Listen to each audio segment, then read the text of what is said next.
இஸ்லாமிய வரலாற்றில் பத்ர் யுத்தம் அதற்கு கிடைத்த முக்கியத்துவத்தை போல வேறு எதற்கும் ஆக்கப்படவில்லை. அதே போல பத்ரீன்களுக்கு கிடைத்த அந்தஸ்து போல வேறு யாருக்கும் தனித்த அந்தஸ்து கிடையாது. பத்ரீன்களிலே முதல் பத்ரி நமது உயிரினும் மேலான கண்மணி முஹம்மது ரசூலுல்லாஹி ஸல்லல்லாஹு அலைஹி வஸல்லம் அவங்க தான் முதல் பத்ரி. அதுக்கு பிறகுதான் மற்ற சஹாபாக்கள். ஒவ்வொரு சஹாபாக்களுடைய பங்களிப்பும் தனித்தன்மை வாய்ந்தது. ஒவ்வொரு சஹாபிகளுடைய பங்களிப்பும் தனித்தன்மை வாய்ந்தது. முதல்ல பத்ர் என்பது திட்டமிடப்பட்ட யுத்தம் அல்ல. அதை முதல்ல நம்ம மனசுல பதிய வைக்கணும். பத்ருங்கிறது திட்டமிட்டு இவங்க யுத்தத்துக்காக இவங்களும் போனாங்க, அவங்களும் வந்தாங்க, அப்படியே அல்ல. மக்காவை சுற்றி வாழ்ந்தவர்கள் எல்லாம் சேர்ந்து முஸ்லிம்களை வீழ்த்த வேண்டும் என்பதற்காக வேண்டி அவர்கள் தங்களுடைய பொருளாதாரத்தை எல்லாம் ஒன்று சேர்த்து இதை கொண்டு போய் வியாபாரம் செய்து அதில் கிடைக்கக்கூடியதை கொண்டு பெரும் ஆயுதங்களை வாங்கி வருவதற்காக திட்டமிட்டு அபூ சுஃபியானுடைய தலைமையிலே ஒரு படையை அனுப்பி வைத்தார்கள். இப்படி நமக்கு எதிராக பெரிய ஆயுத சேகரிப்பை அவர்கள் செய்வதற்கு திட்டமிடுகிறார்கள் என்பதற்காக வேண்டி அந்த குழுவை தடுப்பதற்கு சென்றவர்கள் தான் கண்மணி நாயகம் ஸல்லல்லாஹு அலைஹி வஸல்லம் சஹாபாக்கள். ஆனால் அபூ சுஃபியான் வேறு வழியாக தன்னுடைய பயணத்தை மாற்றிக்கொண்டு அவர் மக்காவுக்கு போயிட்டார். இந்த நேரத்திலே இந்த செய்தியை மக்காவுக்கு அறிவித்து அங்கிருந்து பெரும் படை அவர்கள் திரட்டி கொண்டு பத்ருக்கு அவங்க வந்துட்டாங்க. பத்ருக்கு வந்த பிறகு ஒரு யுத்த களத்திற்காக தயாராகி அவர்கள் வந்துவிட்ட பிறகு நேரடியாக மக்காவிலிருந்து பெரும்படை வந்த காரணத்தினாலே படை வந்த பிறகு ஒரு நபி ஸல்லல்லாஹு அலைஹி வஸல்லம் அழகு படையிலிருந்து பின்வாங்குவதல்ல. அதிலிருந்து பின்வாங்குவது ஏன் ஒரு வீரனுக்கு கூட அழகு இல்லை, ஒரு வீரனுக்கு கூட அழகு இல்லை. அதில் நபிமார்களை பொறுத்தவரையில் பின்வாங்க முடியாது. ஆனால் கண்மணி நாயகம் ஸல்லல்லாஹு அலைஹி வஸல்லம் அவர்கள் சஹாபாக்கள்கிட்ட ஆலோசனை செய்தாங்க. ஏன்னா யுத்தத்துக்காக வரல, நாம யுத்தத்துக்காக வேண்டி சண்டை போடுற நிலையிலேயே வரல என்பதற்காக வேண்டி சஹாபிகள்கிட்ட ஒரு ஆலோசனை செய்தாங்க. ஆலோசனை செய்தா அதாவது சித்திகுல் அக்பர் ரலியல்லாஹு எழுந்திருச்சு ரொம்ப உற்சாகமா பதில் சொல்றாங்க. விட வேண்டாம் இதில் ஒன்று பார்த்துருவோம்னு அவங்க சொல்றாங்க. ஒண்ணுதான் ரெண்டாவது ஸல்லல்லாஹு ரெண்டாவது கேட்கறாங்க. உமர் தான் எழுந்திருச்சு சொல்றாங்க. ஸல்லல்லாஹு மூணாவது கேட்கறாங்க. சரின்னு தான் சொல்லிட்டோமே நம்ம இல்லை, ரெண்டாவது திரும்ப ஸல்லல்லாஹு அலைஹி கேட்கிறாங்களேங்கிறத விளங்கி கொண்டவர்கள் தான் மதீனாவாசிகள். மதீனாவில் அதற்கு சஅத் இப்னு முஆத் சொல்லுங்களேன் ரலியல்லாஹு அன்ஹு வாழ்க்கையில பாக்கியம் பெற்றவர்கள். நாம் அவங்கள பார்த்து ரலியல்லாஹு அன்ஹு சொல்றதுக்கு நம்ம கொடுத்து வைக்கணும்.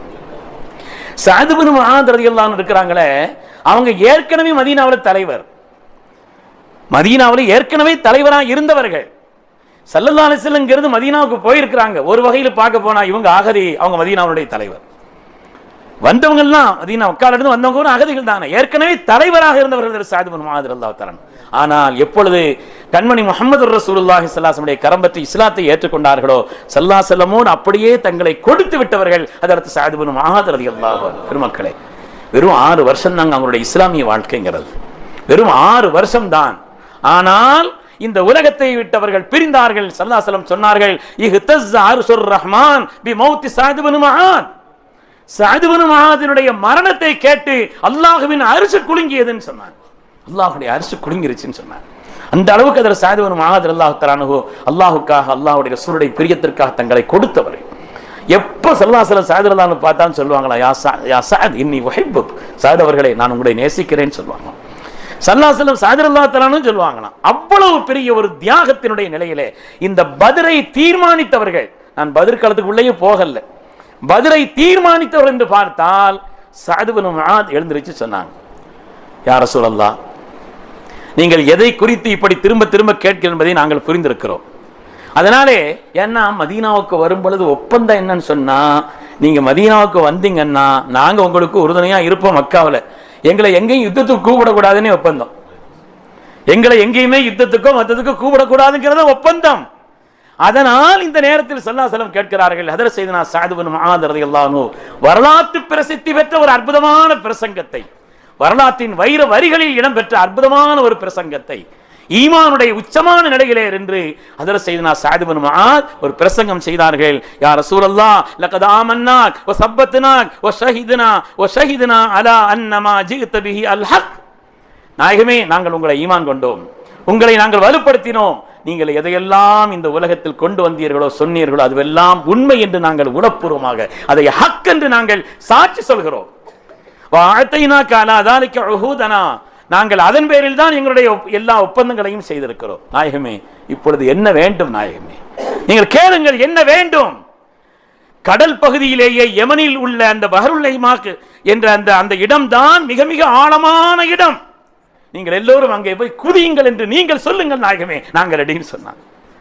உங்களுடைய வார்த்தையின் உத்தரவு மாத்திரம்தான் எங்களுக்கு தேவையை தவிர எங்களுக்கு அதை தாண்டி ஒரு காரியம் இல்லை. நாயகமே செல்வோம் என்று சொன்னார். இதுல மொத்தம் 313 பேர் பத்ரீன்கள். இதுல முஹாஜிர்கள் அன்சாரிகள் இருக்கிறாங்களா, அவங்க விவசாயிகள். மக்காவாசிகளுக்காக கொஞ்சம் சண்டை போட்டு இதெல்லாம் தெரியும். மதீனாவாசிகள் விவசாயிகள். மதீனாவாசிகள் தான் 250 பேர். அவங்க இல்ல பாத்துக்கிறோம், நாங்க ஏற்கனவே உங்கள்கிட்ட இருந்தெல்லாம் பேசித்தானே இருக்கிறோம், அதனால பாத்துக்கிறோம் அவங்க பின்வாங்கியிருந்தாங்கன்னு வைங்க, நிலைமையே வேற இருக்கும். அதனால அந்த நேரத்தில் தங்களுடைய உறுதியான மதீனாவாசிகள் அத்தனை பேரின் சார்பாக ஒரு அற்புதமான வரலாற்றின் வருகை அந்த இடத்தில் நிகழ்த்தியவர்கள் செய்தனா சஅத் இப்னு முஆத் ரலியல்லாஹு அவர்களின் காரணத்தினால் தான் மதீனாவை இஸ்லாம் ஆச்சுங்க. அவர்களின் காரணத்தினால் தான் மதீனா இஸ்லாம் ஆகுவதற்கு 3 பேர் அடிப்படையானவங்க. அதற்கு முஸ்ஸாப் ரலியல்லாஹு தஆலா ஸல்லல்லாஹு ஏற்கனவே அனுப்பிச்சு வச்சிருந்தாங்க. இவங்க போய் எங்க மதீனாவில் பிரசங்கம் செய்துகிட்டு இருந்தாங்க. அதற்கு செய்தனா சஅத் இப்னு முஆத் ரலியல்லாஹு தஆலா அவர்கள் அதாவது முஸ்ஸாப் ரலியல்லாஹு தஆலா அன்ஹு, சஅத் இப்னு முஆத், அதற்கு உஸைத் இப்னு ஹுதைர் 3 பேரும் மதீனா முழுவதும் இஸ்லாம் ஆகுவதற்குண்டான காரணம். அதிலேயும் சஅத் இப்னு முஆத் மதீனாவுடைய தலைவர். மதீனாவுடைய தலைவர். நீங்க இஸ்லாம் ஆகலைன்னா உங்கள்ட்ட யாரும் நான் பேச மாட்டேன்னு சொல்லிட்டாங்க.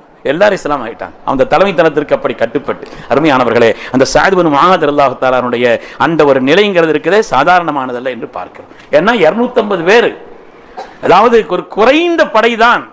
அளவை பொறுத்தவரையில பத்ர் நமக்கு தரக்கூடிய பாடங்கள் ஒன்று.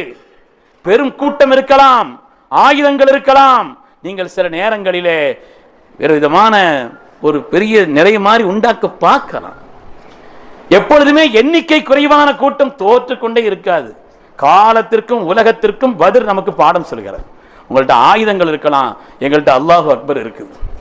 உங்கள்ட்ட ஆயுதங்கள் இருக்கலாம், எங்கள்கிட்ட அல்லாஹு அக்பர் இருக்கு. அருமையானவர்களே, ஒன்னு யுத்த பயிற்சி பெற்றவர்கள் அல்ல, ஆனால் வரலாற்றிலே பத்ர் ஒரு அற்புதமான ஒரு நிலையை ஏற்படுத்தி விட்டது என்பதை நாம் பார்க்கிறோம். என்ன சல்லாசல வேற எந்த யுத்தத்திலையும் சொல்லலையா அல்லாஹ் இவர்கள் அழிக்கப்பட்டால் உலகத்தில் நீ வணங்கப்பட மாட்டான்னு சொன்னான். கியாமத்து வரை ஈமானுடைய நிலை தொடர்வதற்கு பத்ர் ஒரு காரணம். சல்லாசனுடைய வாக்கில் இருந்து நமக்கு தெரியவில்லையா? அதனாலதான் பத்ரீன்களுக்கெல்லாம் ரொம்ப மரியாதை. ஒரு சபைக்கு பத்ரீன்கள் வந்தா அவங்க முக்கியத்துவம் கொடுத்து முன்னால வைப்பாங்க. பத்ரீன்களுக்குன்னு சொல்லி எங்கேயாவது ஒரு கல்யாண இடங்களுக்கு போகும் பொழுது பாட்டு படிக்கிற பழக்கம் மதீனால இருக்குது. சல்லாத்துல பாட்டு படிக்கிறவங்க ஒருத்தர் இல்லையான்னு கேட்பாங்களாம். அத்தைனாக்கும் அபுதாதுல ஹதீஸ் வருது, பாடல்களை படிப்பாங்கன்னு சொல்லி. அப்படி சல்லாத்துல வந்த உடனே சல்லாத்துல பத்தி படிச்சாங்களாம். ஏற்கனவே சல்லா சொன்னாங்க பத்ரீன்களை பத்தி படிங்க, எனக்கு சந்தோஷமா இருக்குன்னு சொன்னாங்க. அதனால பத்ரீன்களுக்கு தனி முக்கியத்துவம். அதற்கு உமர் ரலியல்லாஹு தஆலா அவங்க பைத்துல் மால் நிதியிலிருந்து பத்ரீன்களுக்கு நிறைய அவங்களுக்கு சன்மானங்கள் கொடுத்தார் என்று பார்க்கிறோம். ஜனாசா தொழுகையில கூட பத்ரீன்களுடைய ஜனாசான்னா சல்லாத்துல 5 தக்பீர் கட்டுவாங்களாம். சில பேருக்கு 5 தக்பீர் கட்டணும், விவரம் இல்லாத எனக்கு கட்டுறோம், அது வேற விஷயம். 5 தக்பீர் சல்லாஹ்லம் துஆவுக்காக பத்ரீன்களுடைய முக்கியத்துவத்திற்காக அவர்களுக்கு கூடுதல் துஆ செய்வதற்காக சல்லாஹ்லம் அப்படி செய்தாங்கிறத வரலாற்று நம்ம பார்க்கிறோம். அருமையானவர்களே, பத்ருடைய யுத்தத்திற்கு உள்ளேயே நாம் போகல. என்ன முதல்ல அந்த காலத்தினுடைய யுத்த நடைமுறை எப்படின்னு சொன்னா, ஆரம்பத்தில் இங்கிருந்து ஒரு 3 பேர், அங்கிருந்து ஒரு 3 பேர், இதுதான் சண்டை தொடங்குற பழக்கம். இந்த 3 பேர் அந்த 3 பேரோட மோதல், அவ்வளவுதான். முதல்ல வந்தது அன்சாரிகள் தான் வந்தாங்க. அவங்க சொன்னாங்க உங்கள்கிட்ட சண்டை போட நாங்க வரல, எங்க ஆட்கள் இருக்கிறான் அவனை வர சொல்லுங்க. அவங்க சொன்னாங்க எங்க ஆட்கள் இருக்கிறாங்க அவங்கள வர சொல்லுங்க, நாங்க உங்களோடு சண்டை போட வரவில்லை என்று சொன்னார். எப்படியா சொல்றீங்க? என் குடும்பத்திலிருந்து இறக்குகிறேன்னு சொல்லி கண்மணி நாயகம் ஸல்லல்லாஹு அலைஹி வஸல்லம் அவர்கள் அதற்கு ஹம்சா அவர்களை நீங்கள் இறங்குங்கள், அதற்கு ஹம்சா ரலியல்லாஹு தஆலா அவர்கள், அதே போல அதற்கு உபைத் இப்னு ஹாரிஸ் இப்னு அப்துல் முத்தலிப் ரசூலுடைய குடும்பத்தில் உள்ளவங்க, அதற்கு அலி இப்னு அபி தாலிப் 3 பேர் தான் கீழே இறங்குன்னு சொன்னாங்க ஸல்லல்லாஹு அலைஹி வஸல்லம். அருமையானவர்களே, அது தொடக்கம்ங்கிறது பத்ருடைய தொடக்கம்ங்கிறது ஆதானி ஹஸ்மானி ஹத்தஸமு ஃபீ ரப்பிஹிம், அல்லாஹ்வுக்காக அந்த 2 மோதினார்கள்ங்கிறது பத்ருடைய யுத்தம். அதற்கு பிறகு நடந்த வரலாறுகள் எல்லாம் ரொம்ப தனியாக நாம் படிக்க வேண்டிய ஒரு தனி வரலாறு. பத்ர் ஏற்படுத்திய தாக்கம் இருக்கிறதே காலங்களையும் கடந்து நின்றது. பத்ர் ஏற்படுத்திய தாக்கம் ஏன்னா மக்காவில் உள்ள எல்லா பெருந்தலைகளும் போயிட்டான். அபூஜஹில், உத்பா, ஷைபா, வலீத் இப்னு முகீரா, மக்காவில் உள்ள பெரும் பெரும் பெரும் தலைகள் அவ்வளவு பேரும் விழுந்துட்டான். 2 பேர் தப்பிச்சாங்க. ஒன்னு அபூ சுஃபியான், இன்னொன்னு அபூ லஹப். அபூ சுஃபியான் அந்த படையில அவர் வியாபாரத்துக்காண்டி போனவர் ஒரு மாதிரி திரும்பி மக்காவுக்கு போயிட்டார். அபூ லஹப் உடம்பு சரியில்லாம வரல, அவனுக்கு முடியல. அதனால 2 பேரும் தப்பிச்சாங்களே தவிர இல்லைன்னா அவ்வளவு பேரும் விழுந்து விட்டார்கள். அவ்வளவு பேரும். பத்ருடைய தாக்கம் கடுமையான தாக்கம், அவங்களால ஜீரணிக்கவே முடியல, எதிரிகளால் ஜீரணிக்க முடியல. வரலாற்று ஒரு செய்தி வருகிறது. ஒரு தடவை மக்காவிலே ஹிஜ்ர இஸ்மாயிலுக்கு அருகிலே அமர்ந்து பேசிட்டு இருந்தாங்களாம். இல்லை உமைர்னு ஒரு ஆள் இருந்தார். ஆரம்பத்தில் கான ஷைத்தான மின் ஷயாத்தீனி குறைஷின்னு சொல்லுவாங்க.